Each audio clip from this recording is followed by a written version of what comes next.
Hello, it's SuziChoclat here.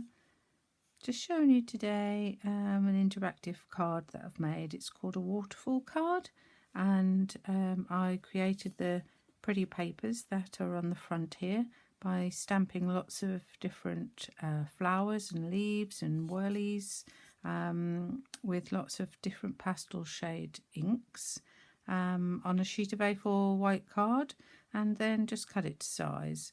And so to make the waterfall flow, you pull the ribbon at the bottom and it reveals all the pretty papers, and out pops a little verse. Just like that. And then to fold it back up again, you just push it back in again. And there we have a waterfall card. Very easy to make. I'll do a tutorial to add along with this at another time, but just showing you this one today so you can see what it was like, and hope you enjoy.